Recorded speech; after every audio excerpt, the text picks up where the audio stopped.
countdown on your side. So I think the Black Geeks are now live. Ladies and gentlemen, boys and girls, thank you very much. Welcome, welcome, welcome, welcome. We are back. I know you missed us. I know that you missed us. We've been getting like tons of email. I can't believe there's like letters overflowing out of our post office box that we don't have. I mean, people were camping out. People were camping out. I mean, you swear it was Black Friday at Target. They'd be like, where are the Black Geeks? There are no new episodes. We missed y'all. So guess what? We are back here for you all. Ladies and gentlemen, the Black Geeks are here for you. And I don't want to go any further without introducing the Black Geeks because I'm going to save this a best for last. I'm just so excited. I just can't hide it.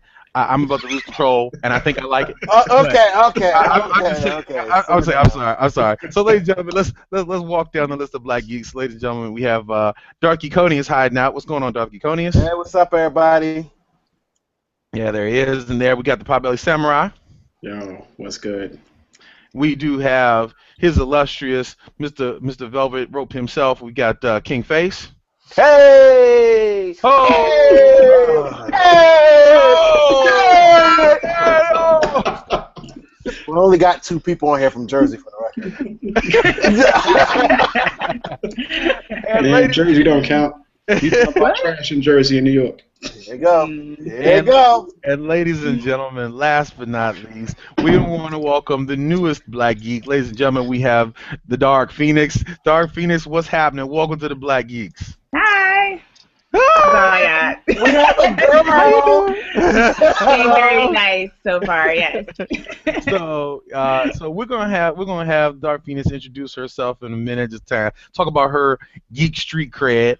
But I want to first let you guys know what we got on tap for you tonight. First of all, the Black Geeks finally were able to link our cosmic schedules together, and we were actually able to go to a con together this weekend. We went to AwesomeCon, a really fabulous experience. It's actually my first Comic Con. So it was really good for me. It was really interesting for me. I was blown away by the cosplay, but we're gonna talk about that. So we'll give you kind of a rundown on that. And one of the panels we went to talked about diversity, and it just really got us talking and thinking about it as well. But we want to talk about diversity in movies and comics.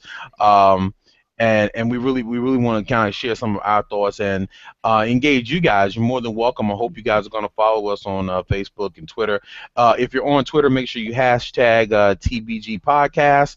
We'll be tweeting that out in a minute. You guys can follow along in the conversation, and we'll be reading out. Also, if you're watching live on YouTube as well, Darky Coney's hopefully will be watching that feed. I'll try to monitor it too, and we definitely want to welcome you guys, and we'll be catching up with you guys in just a minute. But before we get started, let's start. We're gonna do Sith News in a minute, but I want to start with Dark Phoenix.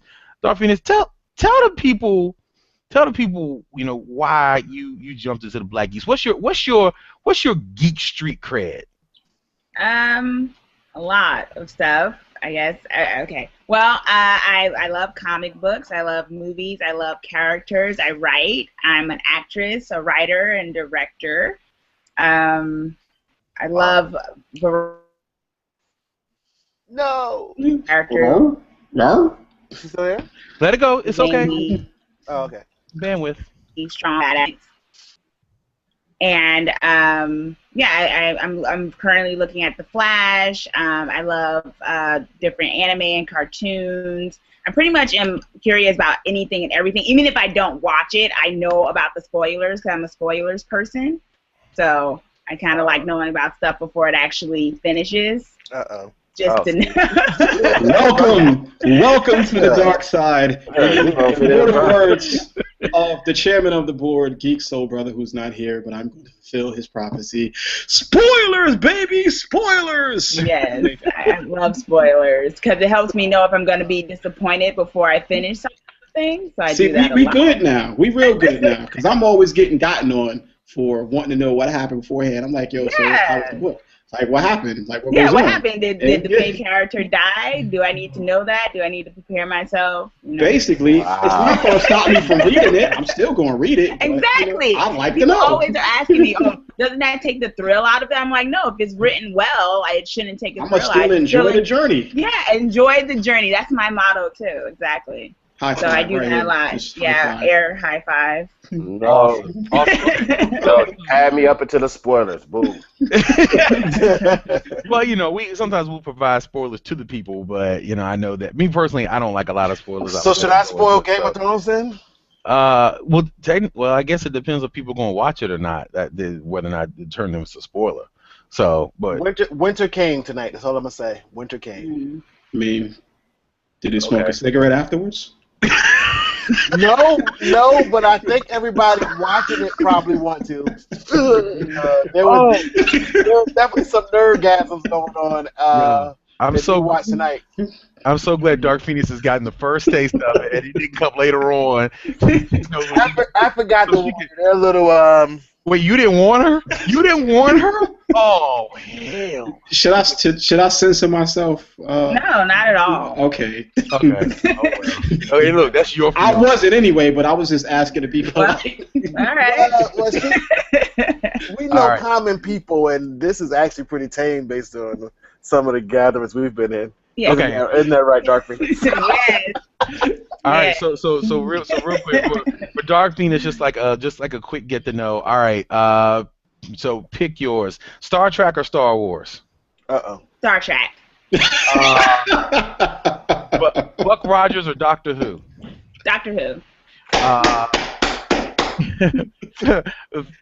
Novels or e-reader? I'm sorry, like paperback novel or e-reader?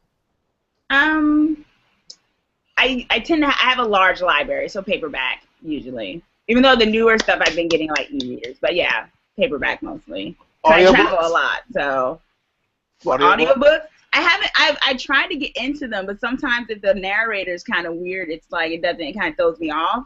I kind of like hearing it in my own voice in my head. Right, so. Right. All right, and so I'm gonna cut it short real quick, and I'm gonna kick Darky Coney. Ken or Ryu? Yes, Ryu. Oh. Clap it up for the newest addition to the team. Boy, I swear, I'm not even gonna ask the. I mean, you know, there's only one final question. Okay. Apple or Android? Well, come on. We already talked Android. Why? I mean,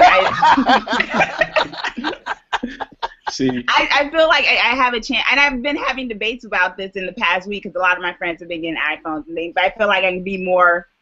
I feel like the Android lets me be more of an individual. So I don't know, with my phone and. See, you was almost the perfect woman, and now you dropped the ball right there. Nobody's perfect. No, I'm saying I can't introduce you to the rest of the team now. Oh wow. Nah, just kidding. We're gonna have to fix that phone problem. Well. Well, okay. So I feel like my spirit has just been. I mean, you take a breather. I don't know. A minute, a moment. Honestly, the fact that you crushed his spirit, yo, you like an all-star right now. Plus, we have a third. We gonna get you a third on the anime team. A rookie MVP jersey right now. Plus, we got another person that watches anime. That should work. That should help. Instead of there only being 2 of 6. It's not 2 of 6. Yes, it is. It's just me and face. Now really? Oh, okay. Well, now it's 3 of 6, so it's 50-50. Now, you know. Anyway. Android. Yeah. Okay. Hey, go back on mute. Come back with his little pom-pom talking about Android. Speaking of which, Android had their Google I/O recently for those who are into tech news, and they introduced the next version, which they're calling M. They didn't pick up dessert this time, so hopefully they'll do German chocolate. I've been waiting for German chocolate personally. You know, I just saying. Android versus German chocolate. But we're going to get into a little bit of news real quick to get things started before we get into our main topics. We'd like to say thank you to those guests on YouTube. We got Bison watching us. We got Geek Soul Brother is in the chat. Geek Soul Brother, who I've never seen. And he's also talking about Yay Android. So forget Geek Soul Brother. Forget Geek Soul Brother right now. Listen, Hey! Geek Soul Brother get a pass just because he the Godfather, chairman of the board. He got a pass. He get a Been pass. revoked. It's been revoked. Nah, plus he old. You know, old people get a pass. Wow. You know he gonna let you have it on his show. On Tuesday night, I'll be tuning in the Geek Soul Brothers show to hear him give it to Potbelly. I love Geek Soul Brother. I made a special trip to Jersey just to go hang out with the man. That's my dude. Also, we have St. Clinton in the chat room as well on YouTube. So thanks for joining us, fellas. So we want to get into some quick news real quick, just some quick updates, not an official SIF news segment, but, you know, just to let you know, whatever we don't cover here, you can always look for SIF news on Flipboard. You can look at our website, theblackgeeks.com, and, of course, follow me on Twitter at DarthGeekonius. Disney is not moving forward with Tron 3, so for those of you who were hoping they were going to do another Tron, Disney has pulled the plug and said, nah, we're not going to do that. So I hope none of y'all feeling kind of bad about that. You know. Also, crickets. Yeah, I'm not crickets. feeling bad at all. No one cares about it. Clue was cool back in the day. I don't care about Clue right now. I'm trying to watch another one. Yo, real talk though, they really should bring back the animation though, the Tron animated series. That animated That shit. The joint animated was series was fire. fire. Yeah. It was. Yeah. Yeah. I think they should also bring back Teen Titans too, but that's a whole nother thing. No. I accidentally stumbled upon The that. real girl Teen Titans this go? weekend. The real Teen Titans. The real. That'll be the name of the new show, The Real Teen Titans. There's Now word we're on the not fighting street. over a sandwich. There's some Jada Smith news. No, we're not talking about him going to Batman or dressed as Batman to prom or going to the prom again in a dress recently with Rue from the Hunger Games. Y'all know her.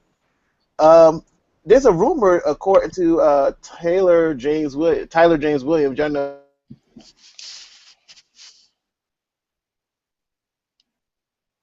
Smith will be playing Static Shock. So looks like the family is getting in the superhero business. We got Jada Pinkett on Gotham, and if you have not seen the season finale, you'd understand why.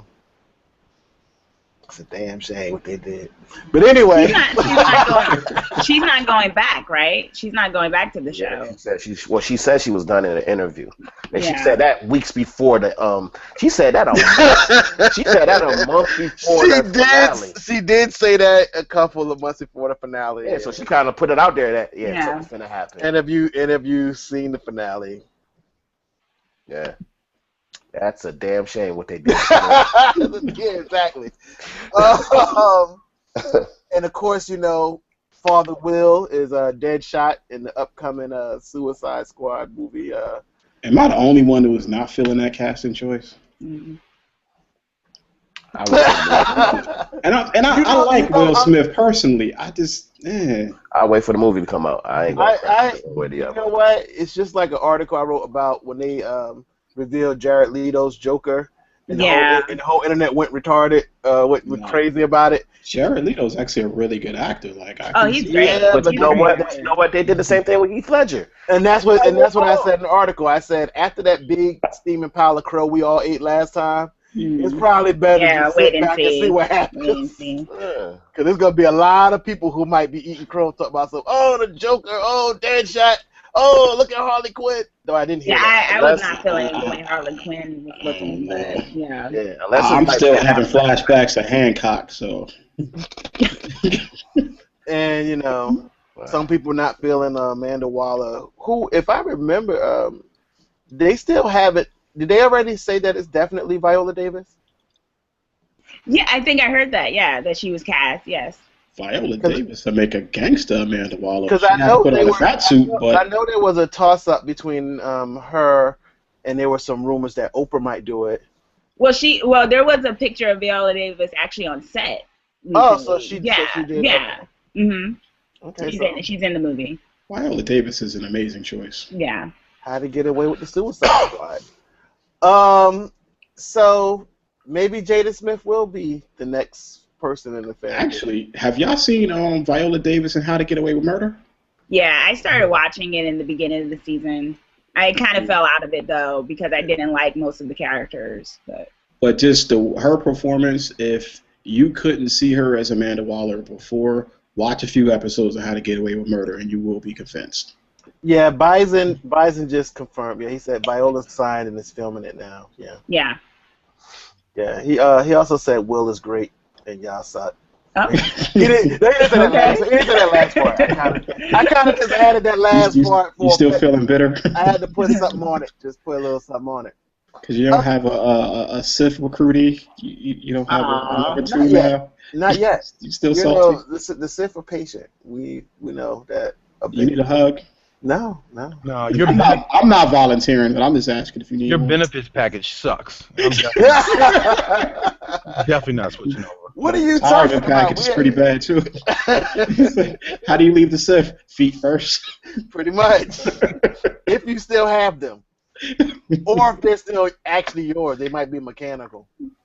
All right, so there's the op-ed that was also came out this week, and it was basically asking the question: is Marvel potentially sabotaging Fox's Fantastic Four movie and X-Men franchise by, changing up the comic books in such a way to where they become irrelevant in the larger universe? And they broke down some of the things they've been doing in the comics, like, recently they made Magneto not be, Scarlet Witch and Quicksilver's father. They also hinted at the fact that they may not even be mutants. They're also doing the Inhumans movie, and they're also changing, some of the Infinity stuff to not have X-Men in it at all, or the Fantastic Four, which for the original Infinity War, they were a big part of that. So the question is, based on what they're doing in the comics, where they still have all the power, are they, basically sticking it to to Fox for maybe not cutting the deal like Sony did? Or are they turning the heat up on Fox to make Fox come to the table and say, hey, let's cut that deal that y'all cut with Sony so we could just have this big, super duper Marvel Cinematic Universe? I don't know, man.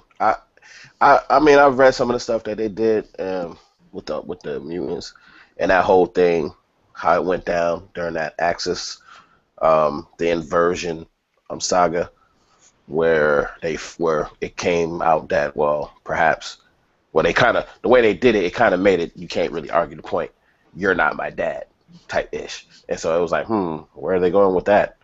I don't know if that was done just for the sake of Sony. I mean, if they did, then that was a masterpiece, because that was like last year, a couple of years ago. But They plotting plan years out. I know. I'm just saying. They started plotting Ant-Man in what, 2006? But I'm talking about as far as trying to sabotage what they're doing. I mean, it would make sense if they got rid of the twins as mutants, then Sony couldn't use them.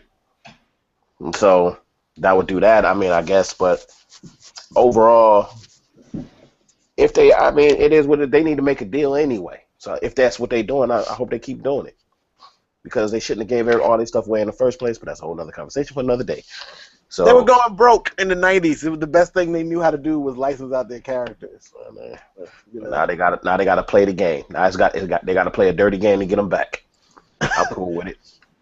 I say kill all the mutants in the comics and then be like, yeah, Fox, what you gonna do? That's what I would do. Do some Kingpin stuff. But one last article before we get to our main topic. This is near to my heart, of course. I'm a big Walking Dead fan. And they're getting ready to do Fear the Walking Dead. I believe it starts in August. Someone on Mashable decided to put a top 10 list of all the characters that are now dead on the show that they wish were still around as season 6 comes up. And I'm just going to read the list first, and then we can talk about whether or not we think the list is full of it. So number 10, they picked Andrea. Number 9 was T-Dog. What? Come on, let me get to the list. Number 8 was Lori. Number 7 was Merle. Number 6 was Dale. Tyrese came in at number 5. Herschel at number 4. Shane at number 3. Beth at number 2. And the governor at number 1. Now they give their reasons why, and I'm not going to go into that. But does anybody have an issue with that ranking? Because personally, I would put Merle at like number 1, at least the top 3. I was still trying to figure out how T-Dog made it on How these did T-Dog characters. I like T-Dog. Okay, hold on. So, okay, so stepping in such a Negro. Hold on. So we got. Hold on, no, listen. That was one of the save the white folks Negro. Got one on the show. Need him back. Got one on the team. So let me ask you, what about T-Dog makes you say save that nigga? I need to hear it. T-Dog, I mean, he had his redeeming qualities. I mean, I know it's, you know, you kind of have this idea at times where it's like you have the one black character who's all about always sacrificing himself for the white characters or things like that. But I think he started to get a personality right before they killed him off, which was helpful. And I'm always about keeping... Hold up, but the personality he got was like, say to white people, I'm going to sacrifice myself for you. But was it, I mean, I don't know, was it... You gonna live because I'm gonna die, NASA. Like, we really want that. I don't know about that. I feel like towards the end, it wasn't necessarily about save the white people. It was more like he had come to see these people as family, and they all just happened to be white. Him sacrificing himself. You're not helping your case. No. Hold up. Him sacrificing himself didn't bother me. I ain't go all Potbelly just now. I didn't do that. But at the same time, it wasn't the sacrifice that got to me. It was the total package of what T-Dog was. I thought he was just unnecessary. There was nothing about him that made me say, well, I'm glad he didn't. I said, nah, I'm mad that he died. I wasn't mad that he died. When he got bit, it was just like, I actually cheered it. Yeah, it was just like, you know, T-Dog for me, first couple episodes when Merle just beat the snot out of him. I mean, with a name like T-Dog, I just kind of expected a little bit more, you know. He got like the snot beat out of him right out the gate. Out. Work him. I would have traded T-Dog for Jackie up front. I think Jackie should have stuck around. She looked like she had some sense at least. Yeah. And they killed her off in the first season. And, you know, I just can't believe T-Dog is on the list. But Beth at number 2? I think that was a sentimental choice. And how she got murked was kind of messed up. I mean, there were times where I was like, she should have got it a long time ago. Because, you know, in the book, she got it early. And some of us was like, she had seemed like a pointless character. But when they got separated and how she got murked was kind of messed up. Because I was rooting for her when she was in the hospital. Simply because I hated everybody in the hospital. Mm-hmm. So for her to get done like that, for everybody hates Chris, that's kind of messed up. No one didn't make the list at all, by the way. No, he shouldn't have. Lori somehow made the list. I'm still trying to figure out how Andrea made the list. How did Andrea make the list when she was such an annoying character on the show? They took an awesome character from the book. Yeah. And an annoying ass character in the show. Like if you want to, that's why she made the list, because a lot of bringing Andrea from the book in. Well, okay. Here was their reasoning. They said even though she was a joy killer, she was a walking joy killer, and you know, and she was nothing like her comic counterpart. She was a character destined only for bad news and bad decision making.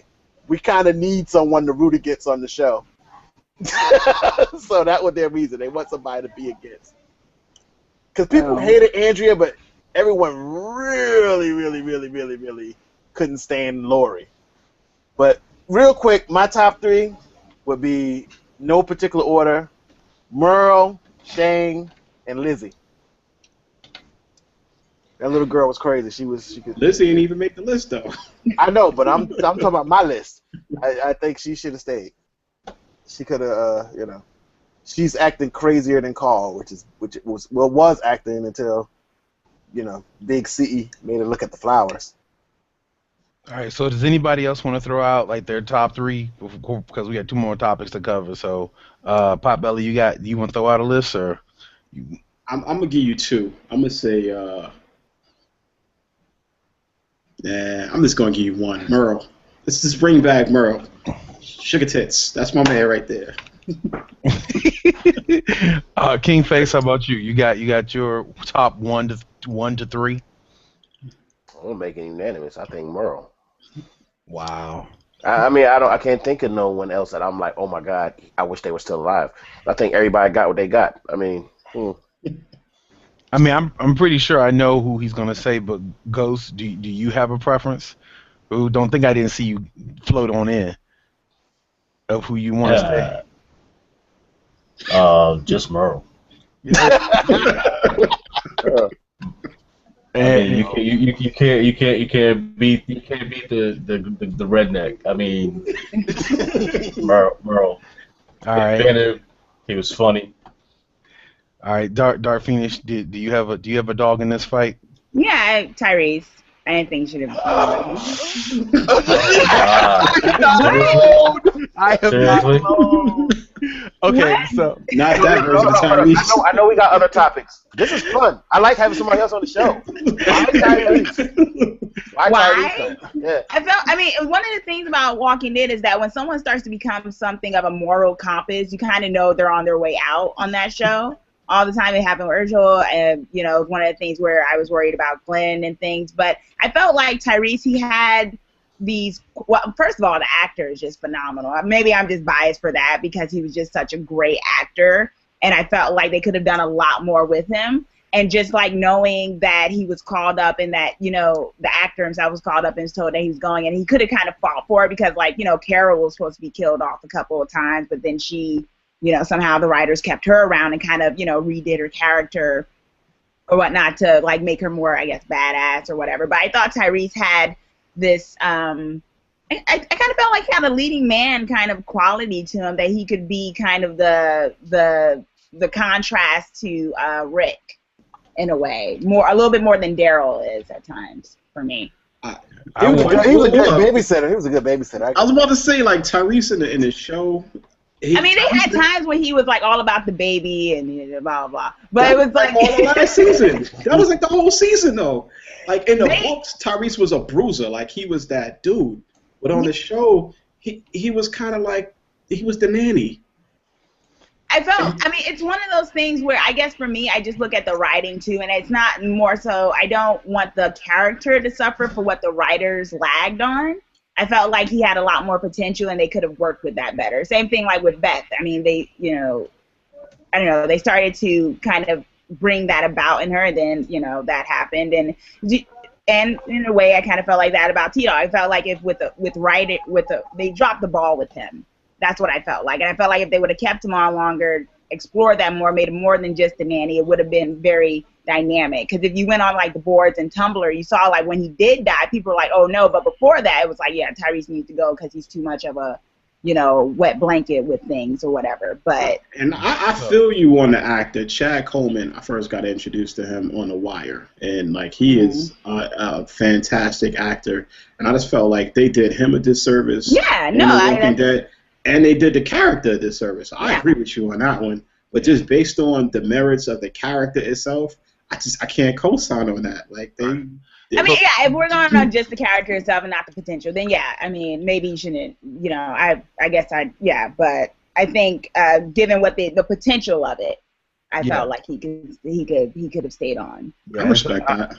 Tyrese, as y'all know, Tyrese was my dude. I offered to give him personal counseling. I really felt that that he had really bad PTSD. Right there, they just made him so soft near the end, and I mean, I was like, dang, he just got to go, unfortunately. But PTSD. What about Bob? Can we bring Bob? No. Can we get Bob Stookie? But I mean, so give Bob some yak, boy. You in business. As much as I want to bring Tyrese back, I just can't bring back the character that they created there near the end. So I'm gonna say Herschel. I want the the kind of sense and sensibility, the medicine man that just creates stuff out of nothing. I can identify with that character. So since I can't have Tyrese, I'm gonna say Herschel. So anyway, all right, I'm gonna throw that in there. So let's get to AwesomeCon because we want to cover that because I know we're gonna spend a lot of time on the diversity topic for the day. So Saturday in Washington D.C. at the convention center, AwesomeCon popped off on Friday. We rolled through Saturday and there for the day. Had a really great time. Saw a lot of really good stuff. My first con, I was taken aback. I mean, I've seen so many pictures of cosplay. Just being that close to people, I was really impressed with the intricacy of what people did. But it was a good event, I thought. And you guys went last year, and there's some contrast between the attendance this year and attendance last year. So I'm gonna start with King Face. Like, so what were some of your takeaways from AwesomeCon this year? um, like I said, I enjoy every time. I mean, this was like what, my fifth con. I mean, I enjoy it, just the atmosphere. I've always enjoyed, and even from the smallest ones to the biggest ones, the cosplay is always off the chain for me. I'm always enjoying the cosplay. That's why I got tons of pictures. I mean, y'all seen some on Twitter between all of our pictures, the ones who took pictures, and this time I brought my son with me so he can enjoy it. He enjoyed it more than he thought he would. I mean, it was everything from the different comics. I mean, one of my favorite parts, and it was a whole sentimental thing, is I did a raffle, and I paid like $10-15 for the raffle, and I was able to get 5 free comics. Well, not free comics, but 5 comics based on doing a raffle for a charity event. And so I went to the comic boxes, and I had my son just pick the 5 comics he wants, and I was trying to explain to him all of the comics that he picked up, what they were, because I knew a bunch of them that he picked, and I was like, oh, this is this, that, and the third. And he's like, oh, really? Give me the first. Do they got the first Daredevil? I was like, probably not, because they wouldn't be giving it away for free. But if they did, we could go look at it. Somebody probably got it, and you could probably see it. He's like, can you buy me the first Daredevil? I was like, no. But we can look at it. We can look at it because no joints is gonna be like $300-400. But the point was I enjoyed that whole thing. When my son saw all the costumes, the first thing he said as soon as we actually got down on the floor, he was like, man, I need to dress up next time. You gonna do it, Dad? And I was like, yeah, I might have to do my thing, And so he said, we need to come up with a costume. And I was like, you know that's right. I mean, it was just fun, you know what I'm saying? It was fun to share that experience with my son. It was fun to share with my geek brothers. I like I said, the cosplay, looking at the different artists and their stands, seeing the booths. I don't have patience for standing in line for the entire time to talk to somebody like William Shatner, though I know you were there and I felt you in spirit, my brother. But it was just the concept of that whole thing. And I know I didn't approach you this year, but I approached you the last couple of years. You know what I'm talking about, the Black Power Ranger. That dude's a vampire. I don't care what you say, because he still looks 19. All the Power Rangers, this time I think there was 3 of them there. They all looked their age. They all looked like there was the Blue Ranger, the Red Ranger, the Yellow Ranger, and the Black Ranger. Oh, so the yellow one was there. Okay. Each one of them looks like time did what it was supposed to do to human beings. Not for the Yellow Ranger. I don't care what you say. Yes, it did. No, for her, it passed, but it passed slowly. I'll say it again. Just because she looks good at her age doesn't mean time didn't do what it was supposed to do. I remember the old Power Rangers. It did what it was supposed to do. He looks like he's 19. That's not fair. So either he has some bullish going on, or he's a vampire. I think he's a vampire. I think he's a vampire too. So, I mean, all I know is with some silver and garlic the next time. See what happens. That's what I'm saying. He looks the same as he did when I was a kid. That's just not. I don't get that at all. But all that, just to wrap it up in summation, to say, I think I can go to cons for every year for the rest of my life, and I'll enjoy it because you always see something different. Every costume, every time somebody you say, oh man, that costume I saw last year, no one's going to top that, and then you go next year, and you just see a bunch more. It's just sweet, and there's so many characters that you could cosplay. I don't see how you can ever see everything. Yeah, that was one thing I looked, and I think I got to a point probably by like 3 o'clock, 4 o'clock. I was like, wow, the run on spandex had to be crazy. It was like, I was like, man, I was just totally. I mean, we took a really good picture of this brother playing Frozone. I mean, man, I'm just amazed at how people just go in, and it's like it's just amazing. Real quick, I said that we were going to do it. I want to read a tweet from Inda, one of our longtime supporters. She said, kind of agree with not being mad at T-Dog's death. He knew he was going to die, so make sure Carol gets out.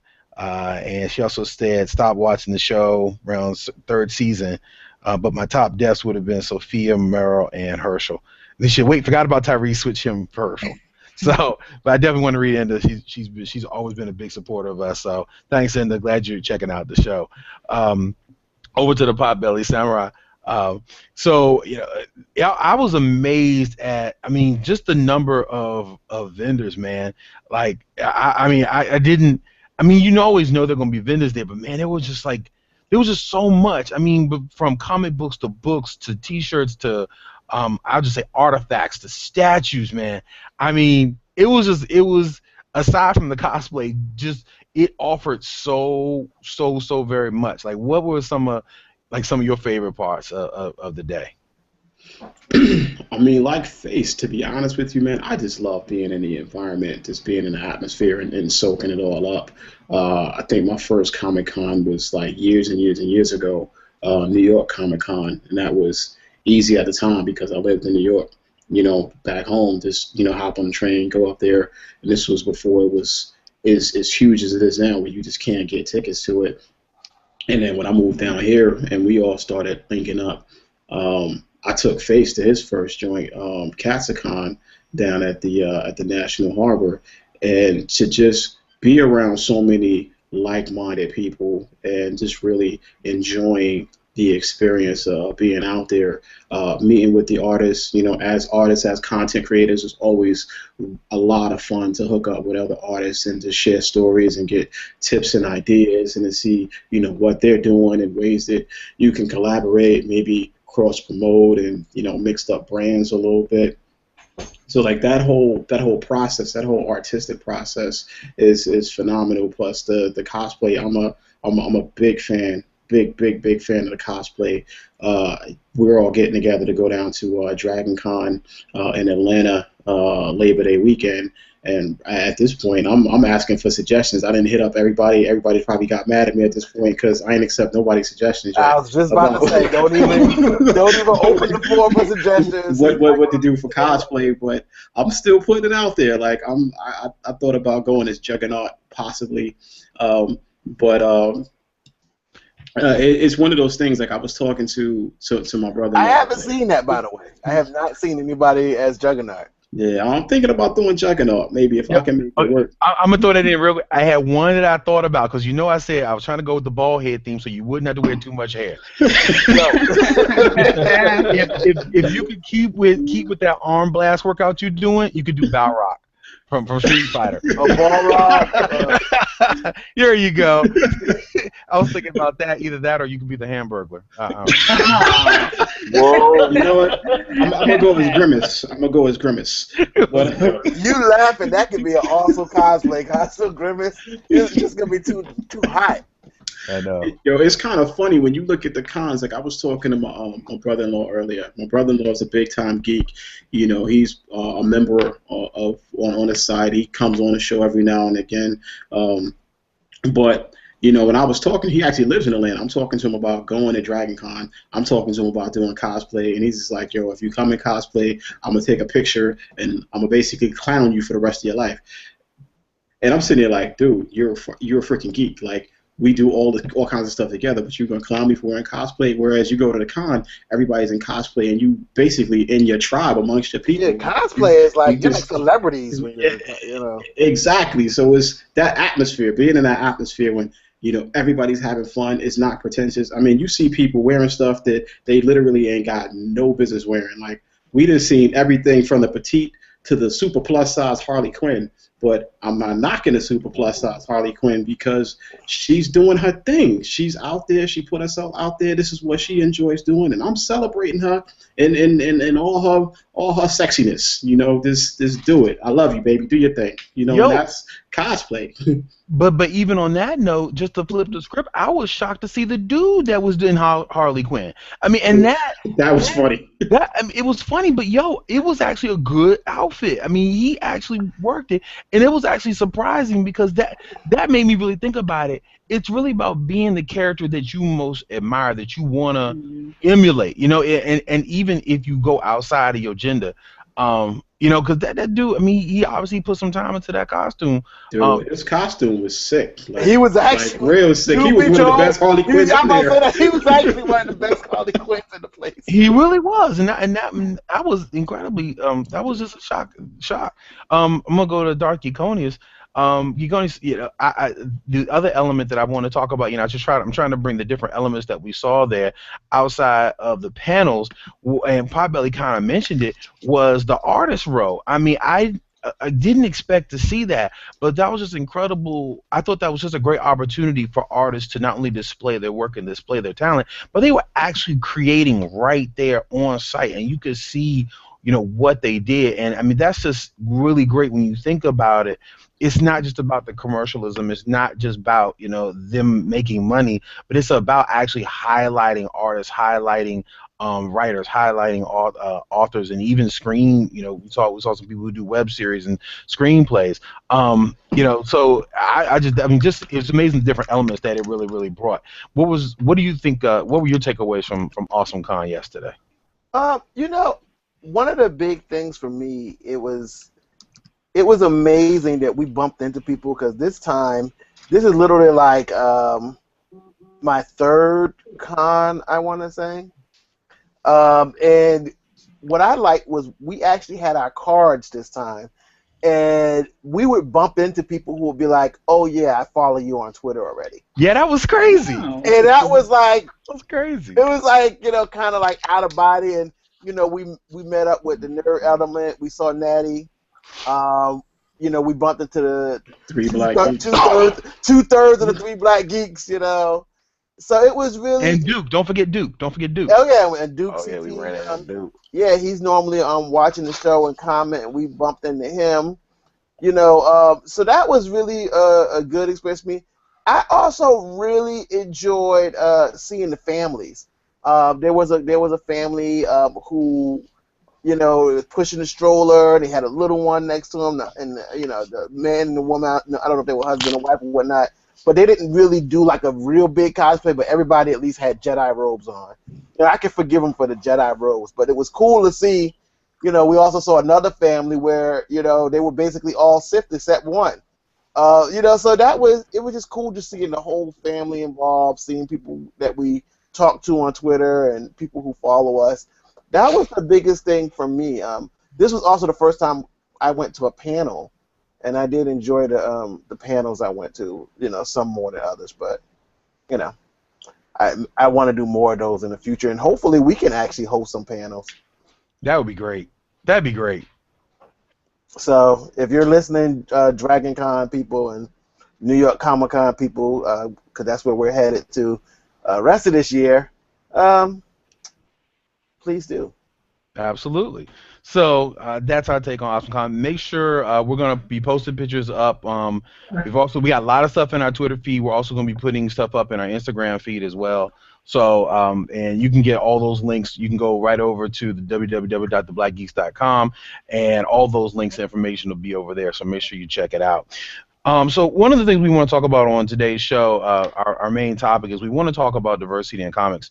And I think I first want to talk about not just comics, but really, because this is really a conversation that we could rewind to several different shows, and we can say, you know, we've talked about this a lot, so this isn't a new topic to us at all. But I want to start with, and this may be a bit controversial, and really no offense to the AwesomeCon people, but Geekdom, so we're going to start backwards. I don't know. it was very neutral to me. I was glad to see the diversity that they had there because I felt that they brought a very wide variety because they were people in the industry. But I don't know. How did you feel about, I don't know, like kind of something that was a little bit missing on the All right, panel? hold on. Time out. You gotta set it up a little bit. Hold up. Time out. Go ahead. So before y'all do the full-fledged frontal like assault, like Marine Corps storm the storm. I'm glad you said assault. You say full-fledged frontal. It's no telling where you go. So thank you for throwing assault in there. Yeah, I'm glad you finished this. Phew. I really don't know how I got such a bad reputation. Yeah, I can't imagine. Me neither. But I did talk to the moderator afterwards to inquire as to the quote-unquote lack of brown people on the diversity panel. And from our conversation, he's told me directly that he had a couple of people drop out at the last minute and couldn't make it. So they did have African-American representation that fell through. And it also had a couple of conflicts. They were late. No, not late. They had a couple of conflicts with other panels because they were on so many panels that but they did have the representation. I wanted to clear that up before y'all went in and just went into full attack mode. So please continue. Well, you damn destroyed what my first attack was going to be. Okay. So, all right, Rob, back to you. So fair enough. They did make an attempt. So all right. So let's back up because let's talk about a couple of big topics that have definitely come up. Oh, I'm sorry. I kept my camera off. What some of the things that they talked about yesterday that really got me thinking, where was, we're asking for the diversity, we're looking for it, and it was interesting when we saw some of the independent films, we saw the diversity missing, and let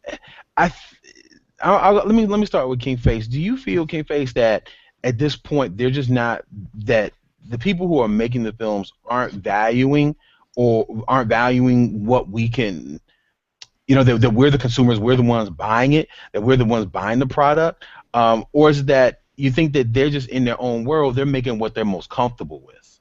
I think it's a combination of all of that. I put a post out before our show started. I put a post out on the site, and I kind of did something on the forums where I kind of spoke to that exact thing. I think what's happening, what you're getting is some of the people that's out there being creators, they're either not very creative, which is crazy to be on the creative team and not be creative at all. But you're having that, and they're finding it, or they're claiming to find it difficult to be able to create new content based on different types of people. I think they're comfortable writing about people they know about. I think in some sense, some people are afraid that they might offend, because you've heard people say that. I mean, Geekonius knows. We have authors that we've read and we respect who put out, the reason why I don't have too many characters of color because I don't know nothing about that world. And that's Anne Rice was prominent. Anne Rice, Mary Janice Dickinson, I think, put out something Davidson put out something like that. And while I'm like, whatever, I could kind of see why you would say that. It's unfortunate, but I see why you would say that, because you feel that you don't have any dealings with any black people. You feel weird about writing about black people. But I think we're at a point now, today in 2015, in this society with Twitter and the internet and TV, that you really don't have an excuse to say that you never seen a black person or a woman before, why you don't make women writers. Or, that was funny when we saw on that guy did the video game panel when they attacked him. He was like, I didn't make the game, where it was about making female characters in the games. And it's just like, okay, there are characters out there. There's a lot of source material out there for a lot of this different work. So it's not like you have to be fully creative. Now it just comes down to you don't know how to tell that story, or you just don't see it, or you want to put out there that you don't think a lot of people would watch it, which is foolish, because they probably watch whatever you put out if it's good. It's all about whether it's bad, whether you could tell a story or not, because there's plenty of stories that you put out there with your people that suck completely. So clearly, it shouldn't. It's not just about being able to reach people you know. Right. And About, I gotta hop in on this one really quickly, just from a diversity standpoint. okay, go ahead. Unfortunately, as African Americans, we live in a duality of worlds, whereas we exist within the African American community, we exist within a diverse spectrum, but we also exist within mainstream culture, within mainstream. What's a better way to say mainstream? But dominant society, where we have to essentially code switch between how we operate in dominant society and how we operate in our own neighborhoods amongst our own family and friends. So we have, different faces that we put forward. We have different language cues and things of that nature we use. Like, so we use slang at home, but at work or professionally, we operate differently. But white America, for the most part, being part of dominant society, has really never had to do that. So they don't have the experience in general in having to relate to people different from themselves, because for the most part we live in a society that caters to white America. Yeah. So, from a conceptual standpoint, a great many of our white counterparts don't really understand the fundamentals of what diversity looks like, or they don't understand the dynamics of what diversity really is. I was talking to a friend of mine who's a filmmaker, and his response is like, oh, in Hollywood, kind of like their understanding of diversity is a Jewish actor, a WASP actor, Italian, and a Catholic. Like, for us, we're looking at a cast of all white Americans, and white filmmakers are looking at it like, wow, that's a really diverse cast, because you have someone of Jewish persuasion, you have a Catholic, you have a WASP, you have something else. But for us, it's all white people. So it's, their understanding or their conceptualization of diversity is different. So we really have to start attacking what it means to be diverse and changing the dynamics and the paradigm of how diversity is viewed. I want to bring Dark Phoenix into this conversation as kind of as pretty much an industry insider.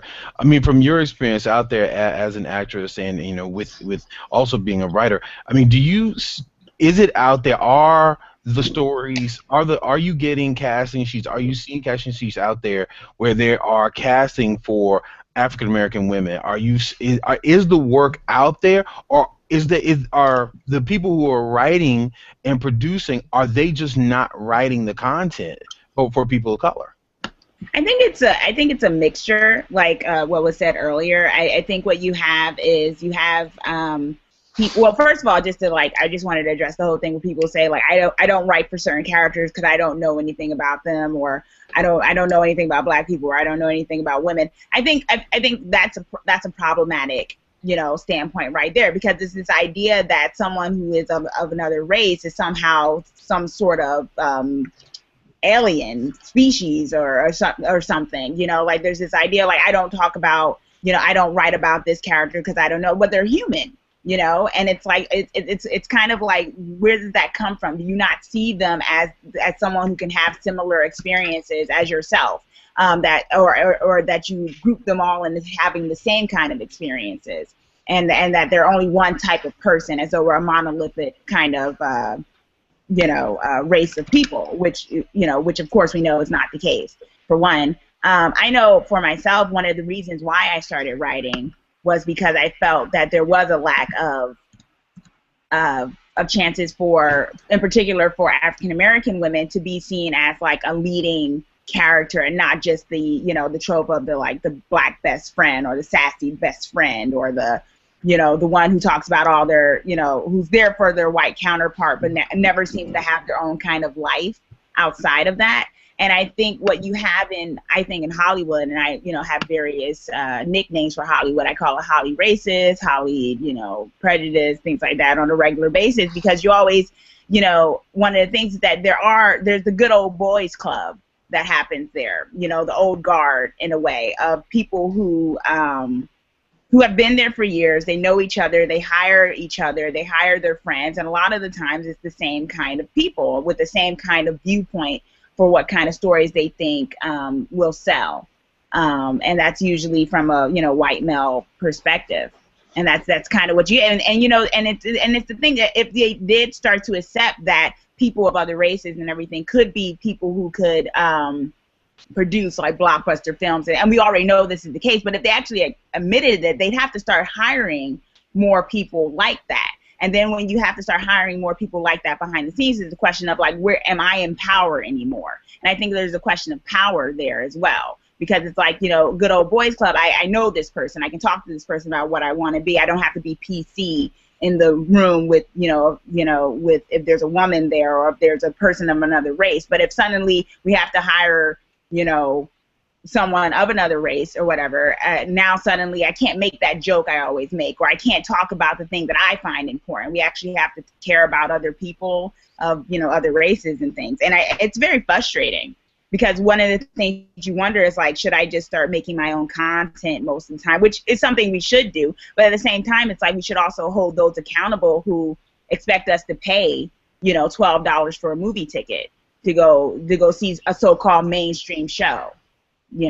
And so let me ask you about that, because that was one of the things that I've been wondering about holding people accountable. I know that on the panel they talked about, people need to be held accountable, and social media now gives us a bigger forum to hold people accountable for for the garbage that they do or for the right things that we do. So from your standpoint, what are, other than just being being verbal on social media, what are some of the ways that we, the consumers, can hold the producers and the industries? I mean, we've always said here, you could boycott a movie, you can like not go on opening day. Are there any other ways that you could think of, or that you know about, of how we can make that difference to show the industry, to show the producers and the movies houses that this isn't right, this isn't acceptable, we're not going to allow this? How else can we hold them accountable, in your opinion? I don't know. I feel like those main two are it. Like, money talks. And if it doesn't make the money that they want, and if it doesn't make, like, if they don't get the bodies in the seats to actually watch it, or that TV show gets canceled because there's a lot of low ratings, it makes them have to, actually listen up. That's one of my things. I kind of have a rule for myself now that, and sometimes I feel like it's a little selfish, but I do it where it's like, if there's not a black female on a particular show that's garnered towards like being, somewhere where I think I'd be or something, I just don't watch it.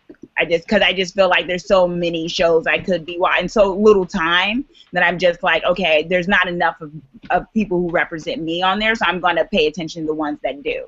And I think we saw that with, like, Scandal, How to Get Away with Murder, and, the new fall season, the pilot season that's going on. If you see a lot of the new shows that are coming up, like, I think with Megan Good, there's the Minority Report is now coming out, like, on Fox and things. Like, they've noticed that, particularly, like, African-American women, we watch television. I mean, they knew this before, but I think, because we used to watch soap operas and things like that, but they knew this before, but now it's like we're also not sitting down and just taking anything that, it's not all women equals white women. It's like you kind of have to show us too, and they're seeing that. Like, there was an outcry with Sleepy Hollow and how the main female character who was African American, was being treated on that. And, there was an outcry, and the head producer pretty much got fired from that because there was a huge outcry on social media basically saying, why is Abby getting treated like, like a secondary character to the white female counterpart of the show, who's supposed to be a supporting character. So, I mean, social media actually does make a huge impact, because then it puts it out there, then the news lets pick up on it, and it becomes a huge storm there, and they don't like that. And speaking of storm, that actually leads me into the next question. And Geekonis, I want to come to you. Geekonis, do you recall? I think that it was one of the things that we talked about immediately after the panel, was the point that the Puerto Rican sister made about Johnny Storm on the panel. You recall that? Yeah, Jules Rivera. Yeah. Yes. I don't remember. I don't think it was her who made the point. It wasn't her. Oh, I'm sorry. It was the I think it was John Chang Was that his No, name? Chow. It wasn't him either. Child? I think it was No. the other guy, the guy to her. God, I forgot his Yeah, name. The No, white guy guy. The too. white guy. The heavyset white The white gentleman guy. He that's made a married to point. the he African made the point. American Are you sister. talking about the one where he made about Sue Storm and Johnny Storm? Yes. Or Yeah. the whole, because they both made points, because there was 2 points Oh, that's made true. But okay, about so that. let's just get to the main thing. We brought this up a lot as well, as far as the whole idea of making traditionally white characters in comics, when they make the movies, making them black or Asian, different things like that. And one of the points that were brought up, I've always been a fan of the position that I'd rather you just promote the characters that are already, that are already black or Hispanic, or even the comic came up about Iceman being gay or whatever. I always feel like just create those characters or promote those characters. But one of the points that were made that it made me look at it too. They were kind of insulted that that Johnny Storm is black, but Sue Storm is still white, as in to say, it's okay for Johnny Storm to be black because his character, he's a womanizer, he's hypersexualized or whatever. It's a little reckless, and he a Yeah, bully. he's reckless and he's a bully. But when it comes to his sister, she can't possibly be black because she's a She's a scientist. scientist. She's a scientist and she's smart, so let's make her white. So he was basically saying, why couldn't they both be black? And so I thought that was a good point. I had not even really thought of it that way. And I was like, that's true. It would be a little bit different if they were both black.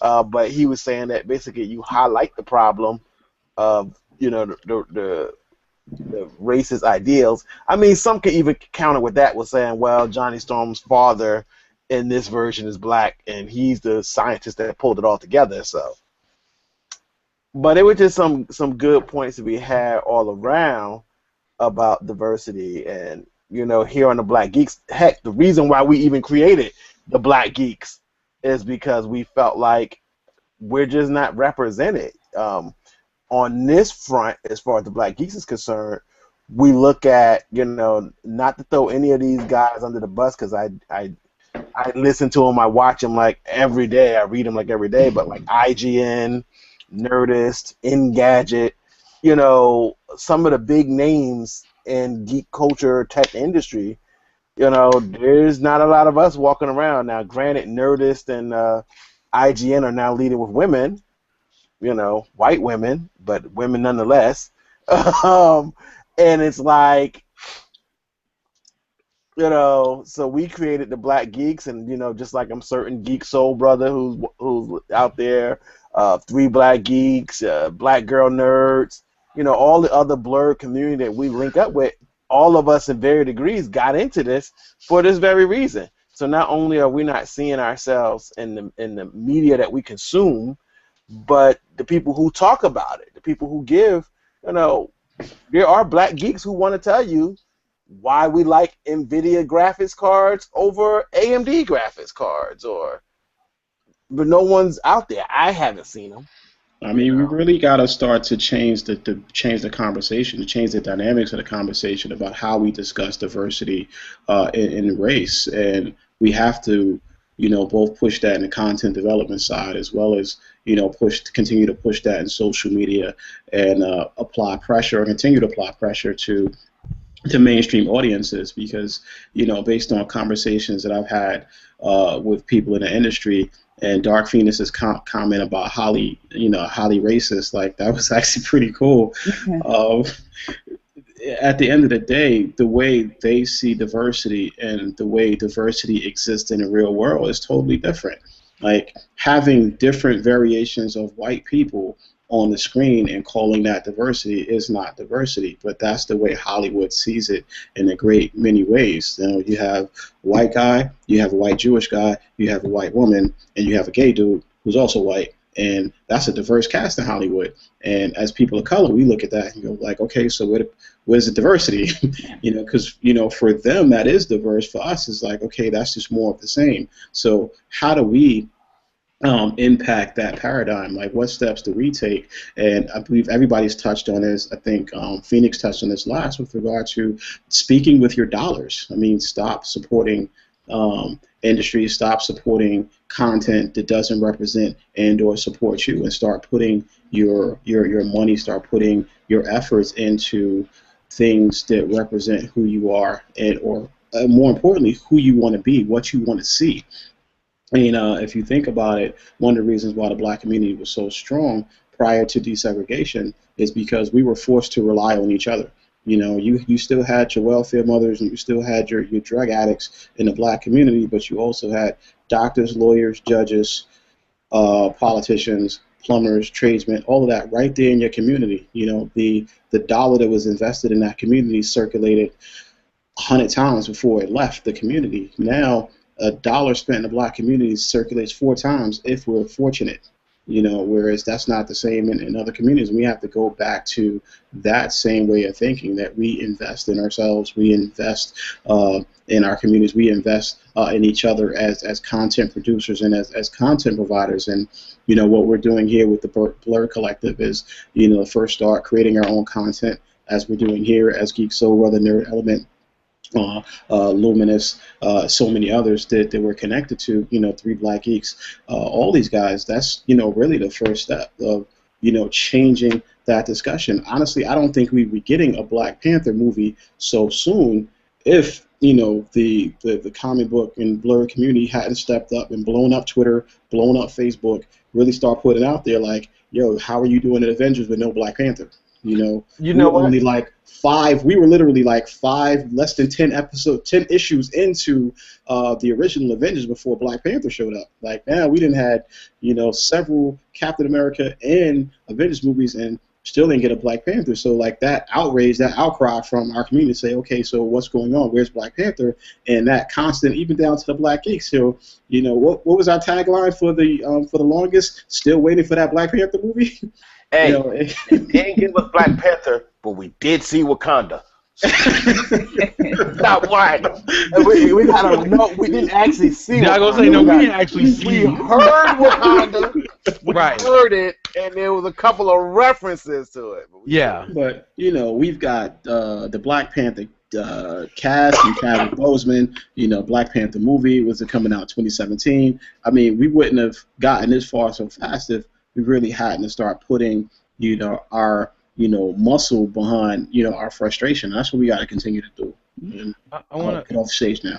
I want to bring Ghost into the conversation as well, and ask, you know, we've got the visual media is very, very important. The images that you see impact you on some level. You know, to some people, the images that they see are reality. To others, they're just noise. So, you know, in your opinion, you know, if you look at screen and we look at travesties like Exodus and we look at travesties like Avatar: Last Airbender, but then then you look at television, which you really, if you think about television, it's in your face all the time. In movies, you go to the movie, then you leave. But television, you know, we've got, you know, things like, you know, Housewives of Atlanta and Basketball Wives and Love and Hip Hop and all those kind of things. So, Ghost, my question to you is, which one do you think needs the most change right away?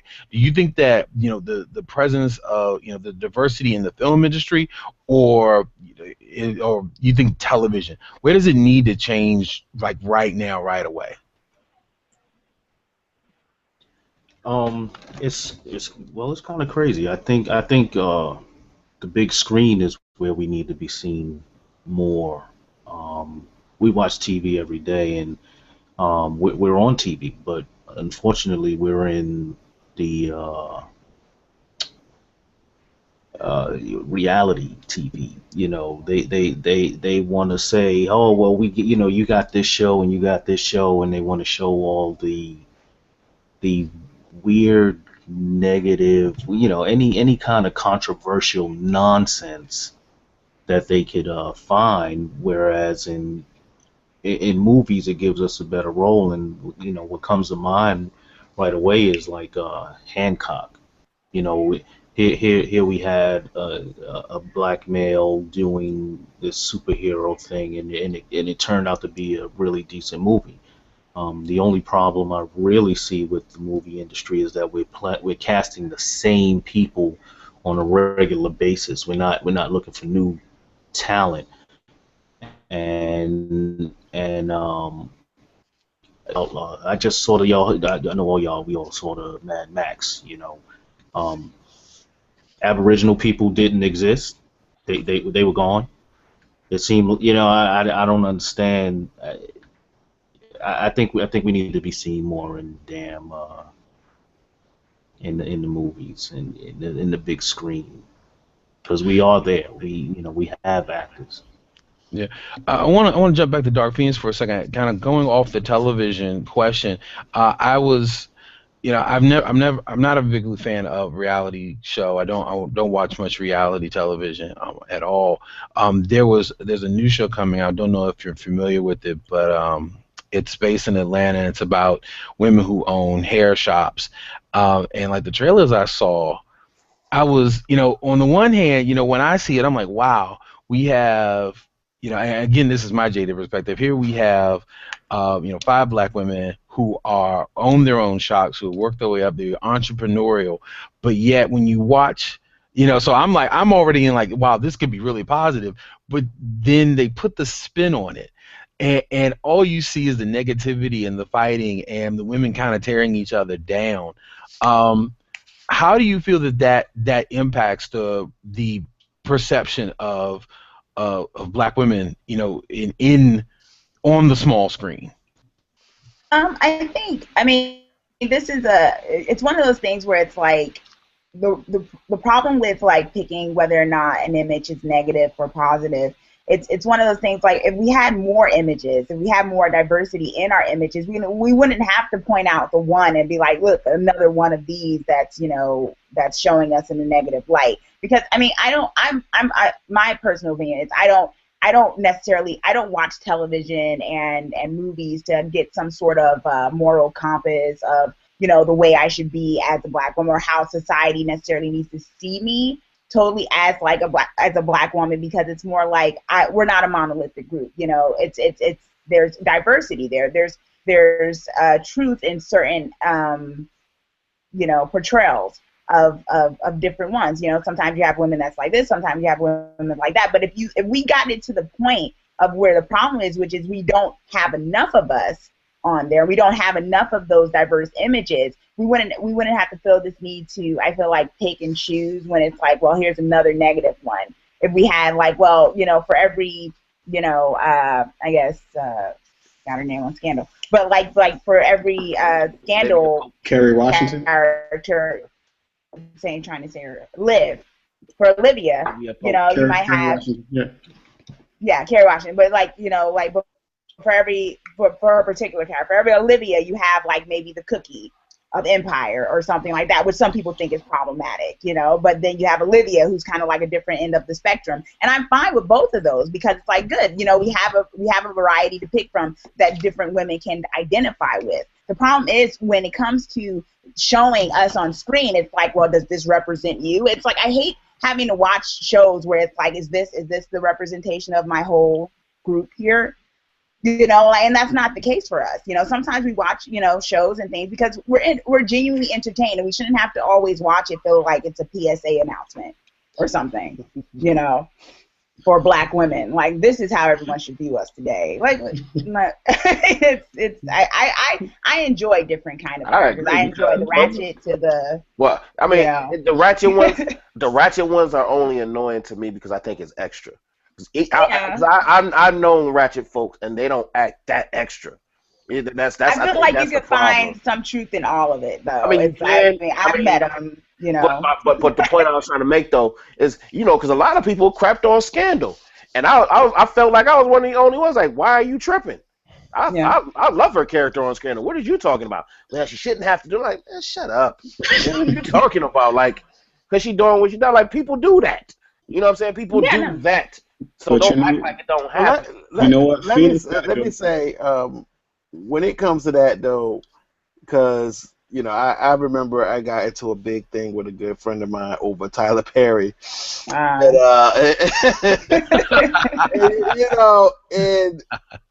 I'm not really a fan per se. I have watched some of the Medea stuff, and I liked it at first. It was kind of funny, but it just got too old, too long in the tooth for me. And I kind of know that crowd that's into that, and I think people should be into whatever they're into, and I don't think we should. I think the issue for me is not so much there's a problem that there's the Medeas out there or the cookies or whatever, but that it's an abundance of that, Yeah.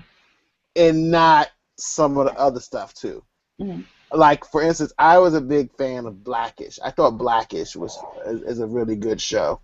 Not everybody's into Blackish either. Something gets uptight. I had a friend here who was watching it and didn't laugh one time. Who was just like, I don't get it.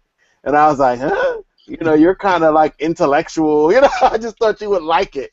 But it's got to be something for everybody. I think the issue overall is we're just not seeing enough diversity. And I think going back to the panel with AwesomeCon, diversity isn't just we're not seeing enough black people, but I think diversity means types of people too. Gay, straight, short, tall, light, dark, Hispanic, whatever. It's just that because you don't see, the real world, and I think it's the real world, and I go back to Mad Max because Mad Max was like Exodus to me. It was like Mad Max was to you as Exodus was to me. It was just like, this got to end, man. Like, you mean to tell me in your perfect, even in the apocalypse, there ain't no black people, really? Zoe Kravitz was there. Yeah, but the point that you have to do that, you get what I'm saying? When you sit there like, wait, I know, I'm playing. There's one right there. Yeah.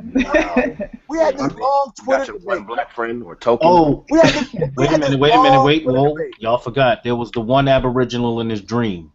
Yeah, well, But we had this long Twitter debate on the Black Geeks a couple weeks ago about this with somebody, and they were all on IMDb talking about what extras were part Aboriginal, and I was like, you are making the point. The fact that you have to go and look through the names, hundreds of names, and say, wait a minute, this person is 1/4 Aboriginal. And I'm like, really? It's just like, I think that's the issue. And personally, I still, even though with the whole Johnny, I'm about to say Johnny Cage, but Johnny Storm thing, I still do have a problem with turning white characters black. And I know some people say, well, Michelle Rodriguez, stop stealing all our white characters. But somebody even said, oh, well, they did the same thing back in the 60s and 70s. I'm like, but that was the 60s and 70s. I mean, we have characters like y'all mentioned earlier about Black Panther. Why wasn't Black Panther? Like, I'll give you a good point. Jules, she made a comment when the one guy was talking about the gaming industry, and he was saying it's not easy to just create a female character after you already designed the male character because of the technology and the frames and animation, all that stuff, which is a good technical reason. Mm-hmm.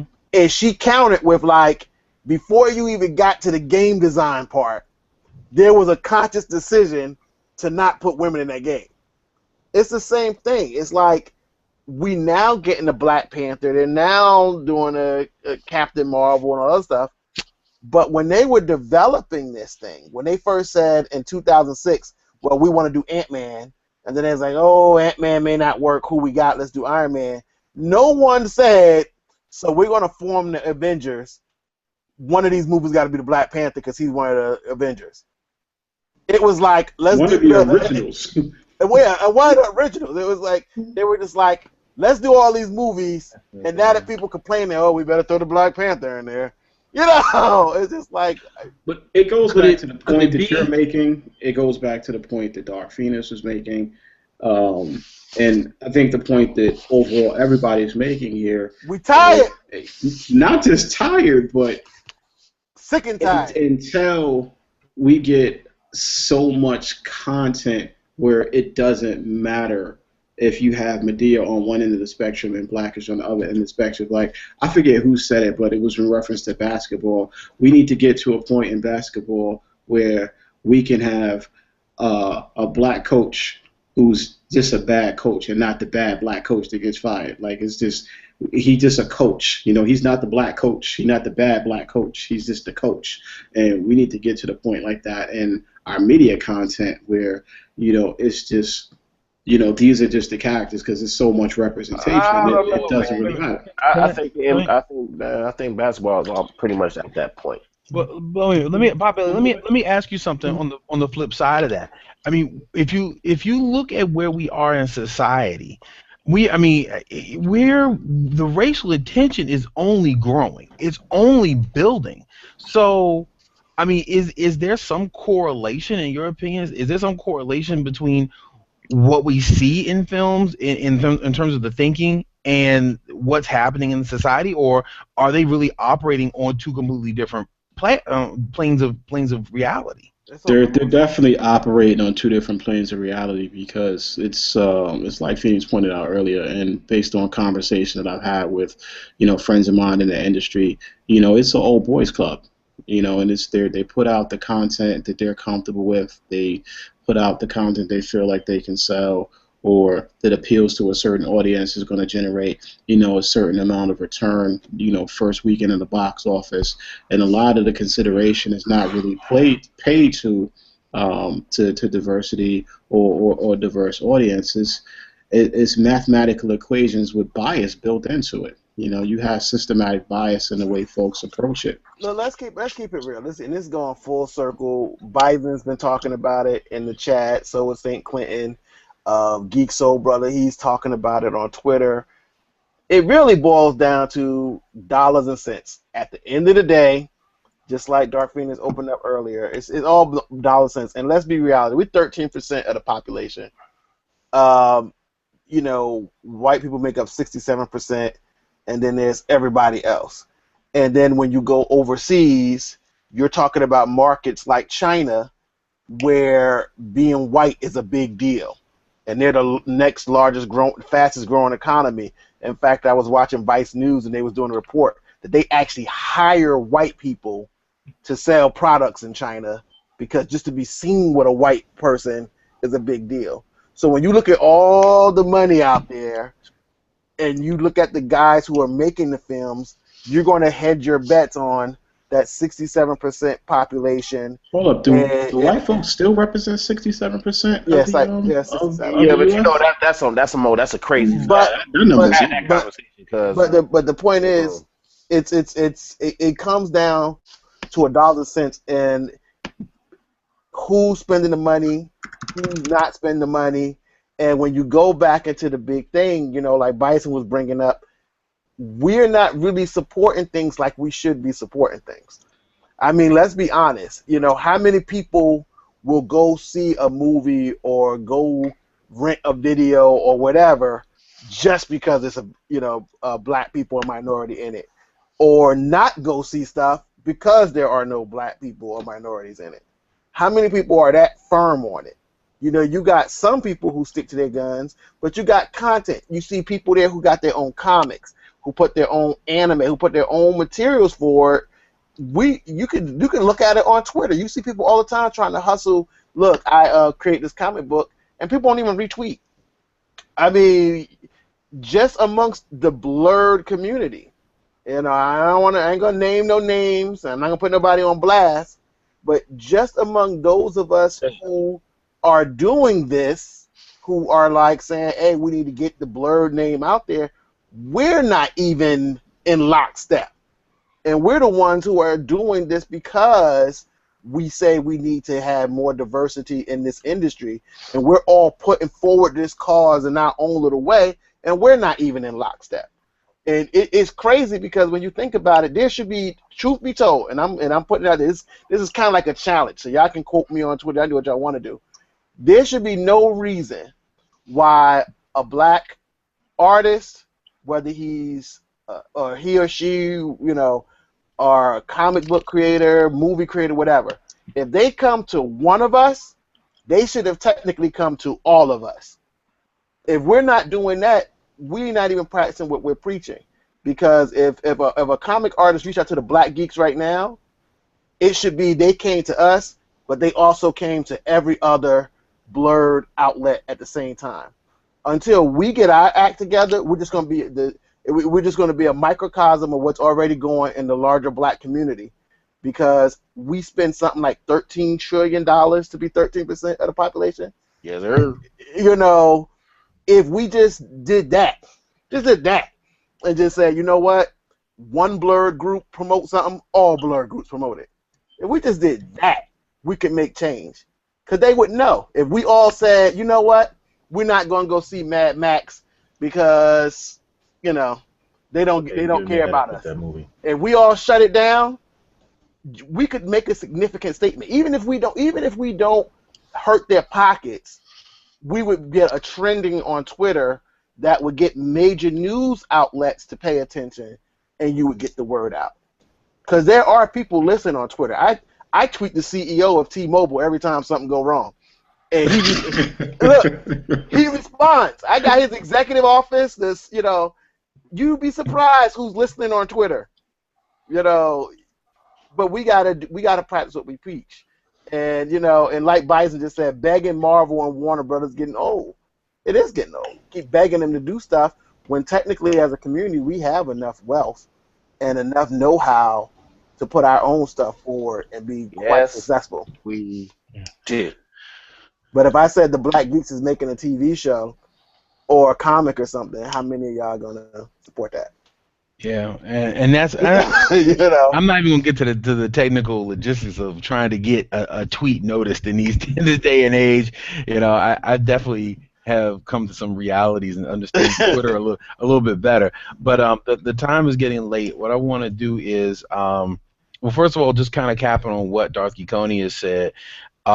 You know, it's really interesting. I actually had I guess call it a poetic moment, and I tweeted out something this week, a few days ago, talking about the necessity of unity and how if we can really pull things together, in all honesty, if you get enough people interested in a position, no matter what it is, whether it's about better education, better health care, you know, just better access to healthy foods in your community, no matter what it is, if you just unified in what you do and you can bring it together, you can make change. It's hard for individuals to go out there on their own and bring about change, but when we work together and pull our resources, whether it's time, money, or energy, when we pull those things together, we can move mountains, and you know, we just need to do it.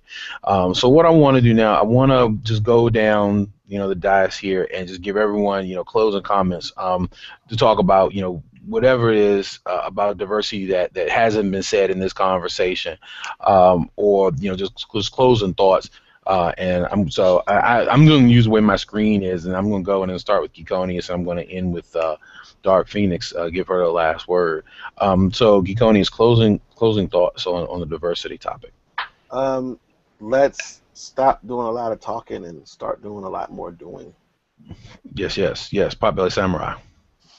Content is king. The more content we have out there, the less the ratchet and the silly becomes relevant, because there's more examples. You know, we'll stop getting compared to the Flavor Flavs and the Flavor Loves when, you know, you have more to choose from and more images you know, out there. I don't think one show or one person or one anything should represent all the black people. And you know, it's like Phoenix said, we're not a monolith. So, you know, let's stop treating ourselves like we are and stop allowing others to treat us like we are.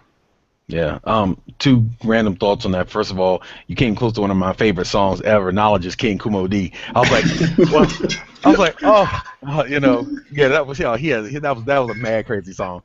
And and then the other point, kind of to what Dark Phoenix said, and you kind of reiterated, is that we've got to be more accepting of each other's point of views, and not just lock it out and say, I don't agree with your point of view and I'm not going to support it. I think that you don't have to support everything, but I think that we at least need to be open-minded enough to listen to a point of view and understand that even though you don't agree with it, it may have some validity to somebody else. Ghost, final comments for you, diversity. I'm a little offended by this Mad Max movie. I plan on I'm just saying. They ain't just gonna railroad me out of the society. It ain't gonna happen. Yo, I tell you, if you ever All want right. to, Real talk, real talk. you go ahead. I agree with Geekonius, man. We need to get serious and stick together on a movement. Yeah, absolutely. Yeah, I think when Exodus came out, I tweeted like a tweet every hour all day against that damn movie. So yeah, I understand how you get upset about a movie. King Face, final thoughts. Monica Rambeau. No, let me finish. Monica Rambeau, Miss Marvel, Captain Marvel, Misty Knight, Black Lightning. This is 3 characters off the top of the dome that you can make content for. Interesting characters, and not just in the movies, but even in the comics. Those are interesting characters that don't get used, that can easily be used. All you got to do is have someone out there to say, I'll take that project, and go from there. 2 women and a man, black of skin. Just saying.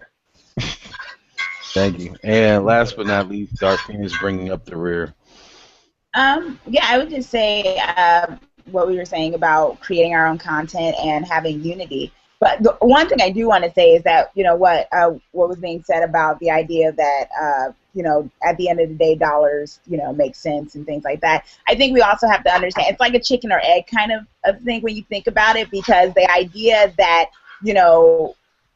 there's an in particular, just talk about there's like an anti-blackness when it comes to, it's not just race, it's anti-blackness like in the U.S. and also overseas as well. And there's a reason why certain things make more money, because they have more white people. And if we think about the fact that we are in this society, it's taught to us that white is right, that white is better, and that's why you sometimes can't get black people to invest in our own, because we have already internalized this idea that it's already lesser than, just because of the fact that there's no white person involved with it.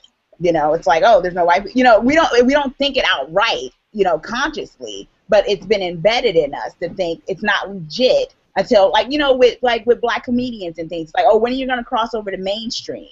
As though you need to somehow cross over to mainstream because you need white people's money now, because that's what mainstream equals,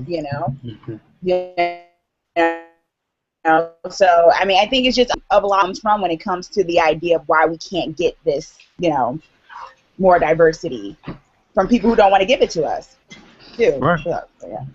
Yeah, well, and to the point of the unity, yeah, if we're supporting it and we're out there supporting our own content, we don't need it. We just don't need it as long as we're out there supporting it. So yeah, I'm totally with you on that. Well, ladies and gentlemen, one more thing. Oh yes, sure, King Face, go ahead. Damn autocorrect. Oh my god, It's the worst thing ever. You can't just be putting words in my mouth. Because autocorrect is like putting words in my mouth. I type one thing, and you gonna correct it right when I press send. That's some bull. That's some bull. You got me looking real foolish right now. I'm not a fan of that. Just saying. We'll have some words. Yeah. That's your one more thing moment. That's I thought you were gonna reveal a new product or something. Done. I'm just sick of all these snakes on these planes. I'm done. All right. Well, if King Face is done, then we are all done, ladies and gentlemen. This is we're gonna wrap this show. Really appreciate you. Thanks so much. I really want to thank all my Black Geek brothers and our Black Geek sister, Dark Phoenix. Great show. Thanks so much. We are really glad to have you on board. You bring such a depth and perspective. Appreciate it. To everyone else, appreciate all you guys. Darth Geekonics, would you please give a shout out to everyone who's hanging out with us in the on the YouTube chat? I know that Enda has been on Twitter. Who's been hanging with us through the show, man? So definitely wanted to give a shout out to Bison, St. Clinton. Geek Soul Brothers also been in the chat as well. And I haven't seen anybody else, but they made some great points. Really good discussion, and I hope to keep seeing y'all next week and make sure we share it with everybody, because we need more people involved in these discussions. So. Yeah, absolutely. So definitely for those who are watching the video, you can see us, you can interact with us in so many different ways. right off the top, www.theblackgeeks.com. You got to be on there. Our Twitter feed actually comes through the website. It's a great dynamic website. Thank you, Darth Konis, for all the work you put in on it.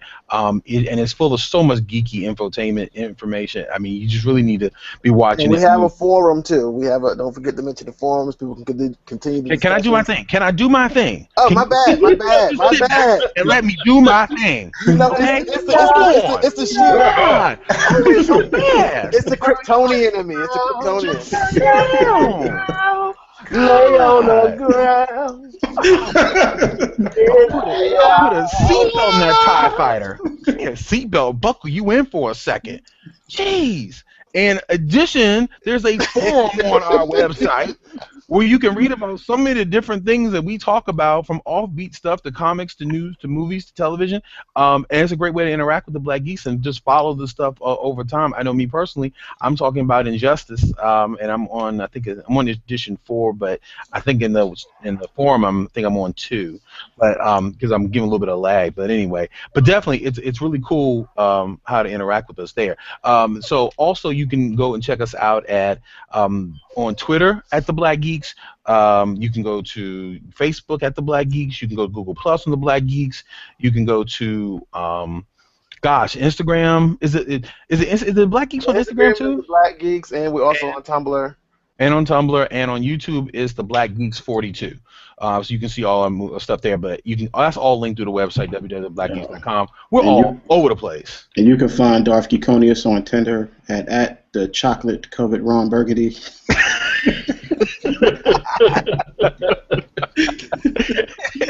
I'm sorry, I got that wrong. It's the chocolate covered Ron Jeremy. Good luck with that.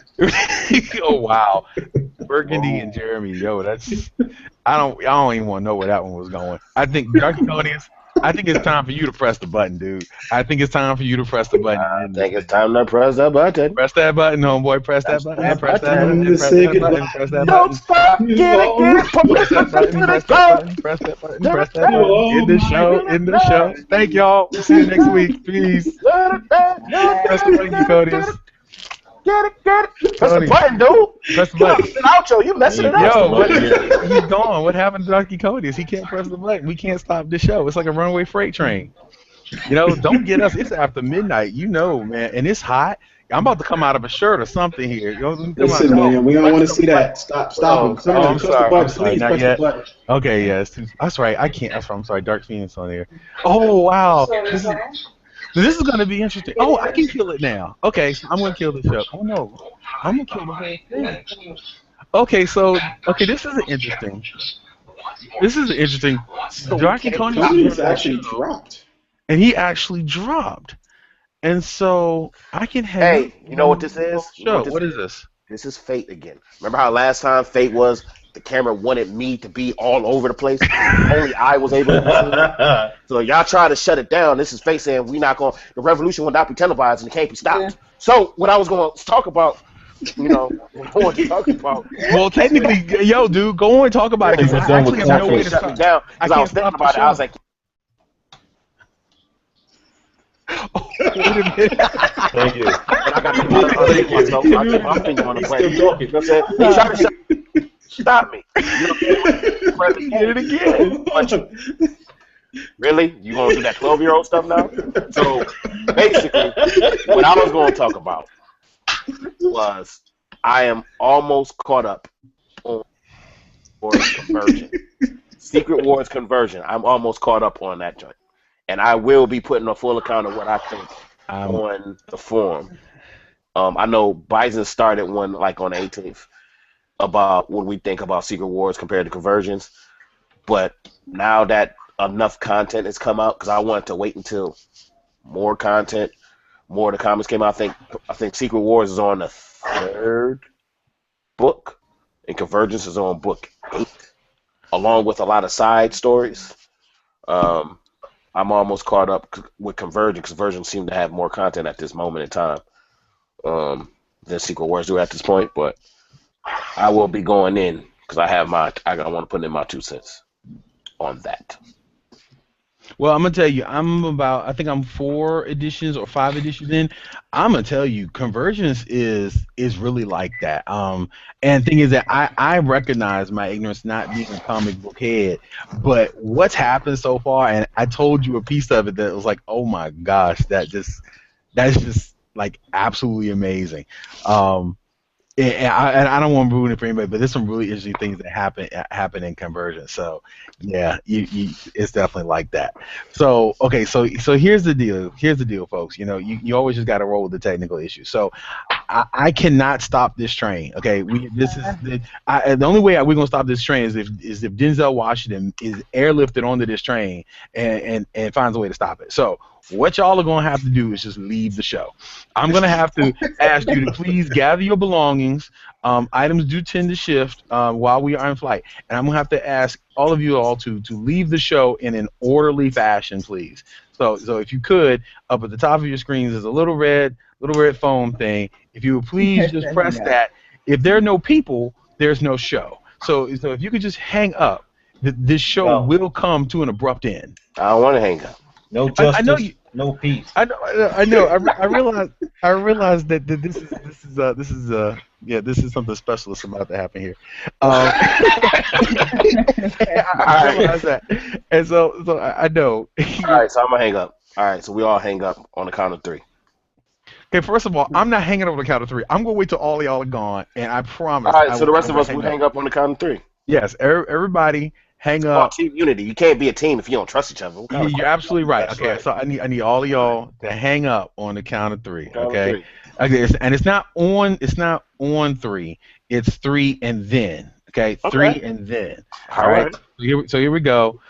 1. So now, are you sure? Now you really got to press the button. Now I'm serious. You got to press the button. Okay, you got to press the button. Okay, here we go. 1. Press the button. I'm serious. Now. Don't play. Press the button. 1, 2, 3. See, that's the problem. That's the problem. You know y'all. Right? You know y'all. See, all you do is press the button, walk away. I can't trust you. I can't trust you people. I thought it was 3 and go. I'm totally kidding. No, No, it's 3, and then it's like the beat after. You take the shot after 3. Oh. Yeah, Okay. it's like 1, 2, 3, click. That's all you got to do. That's all you got 1, to 2, do. 3, click. That's how we're gonna kill it. That's how we're gonna kill this show. I'm looking for alternatives, but right now that's the best way I'm seeing. So here we go. All right, here we go. Got it one more time. Let's do it again. 1, 2, 3, click.